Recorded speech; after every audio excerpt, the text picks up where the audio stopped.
জান্নাতের এই ঘটনাটা শুনে আপনি খুশিতে কেঁদে দিবেন। আমার আল্লাহ কঠিন হাসরের দিনে দুইজন বান্দাকে বলে, হে তুমি জাহান্নামে যাও, তুমি জান্নাতে যাও। যে কে জান্নাতি বলেছে সে দূরে দূরে জান্নাতের মধ্যে ঢুকে যাবে, আর যে জাহান্নামে যেতে বলছে সেও দূরে দূরে জাহান্নামের দিকে ধাবিত হতে লাগলো। তখন আমার আল্লাহ খেয়াল করলো, তখন জিবরাইলকে বলে, জিবরিল ও কি জাহান্নাম ছিল না?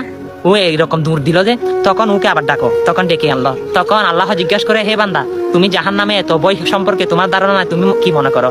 তখন সে বান্দা বলে, আল্লাহ দুনিয়া থাকাকালীন আপনার কথা শুনি নাই, হাসরের ময়দানে কোটি কোটি নবী রাসূল এবং মাকলুকার সহ তাদের সামনে যদি আমি আপনার কথা শুনে যদি দৌড়িয়ে জাহান্নামে না যাই, কেমন দেখা যায়? আমার আল্লাহ বলে, হে বান্দা, তুমি দুনিয়াতে আমাকে এত ভালোবাসা দাও নাই, হাসরের ময়দানে এসে এত ভালোবাসা দিয়েছো, যাও সেটার স্বরূপ হচ্ছে তোমাকে আবার জান্নাতে পুনরায় দিয়ে দিলাম। সুবহানাল্লাহ। তখন দৌড়ে দৌড়ে তিনি জান্নাতের মধ্যে প্রবেশ করবেন। হ্যাঁ, সেটি আমার আল্লাহ এত দয়াবান।